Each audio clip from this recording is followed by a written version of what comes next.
Учениците и просветниот кадар во основното училиште Толи Зордомис има можност да се запознаат со волонтерската работа на Сдруженијето Кумановски акцијаши, а воедно и да станат членови. Целта на презентацијата е да се промовира волонтеризмот, доброволната работа, која представува потреба на секој човек. Од основното училиште Толи Зордомис досега има запишено 22 волонтери, од земјоделското училиште 19 и од приватно училиште по странски јазици 28. Програмски имаме предвидено да извршиме презентација во сите училишта, основни и средни во Куманово, така да практично овдека е стартот. Прво да го промовираме волонтеризмот, доброволната работа, дека сепак е тоа потреба.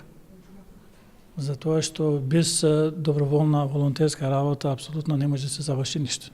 Директорот на основното училиште Толи Зордомис е задоволен од соработката со Сдруженијето, ја поддржува нивната работа и во иднина очекува и проширување на истата.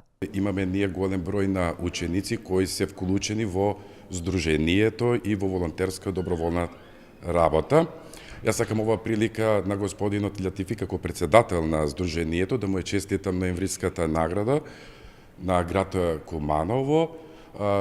Тоа кажува и покажува колку Сдруженијето е успешно во своите активности. Јас им благодарам за добрата соработка, давам поддршка целосно со учениците, со наставниците и се надевам дека и во иднина ќе продолжи нашата тесна соработка, па и ќе прошириме. Кумановски акцијаши од 26 декември започнува со семинар за млади волонтери кој завршува до 25 јануари. Младите волонтери ќе се обучуваат за волонтирање во сите области на општественото организирање, како во локалната, општествена и меѓународна заедница.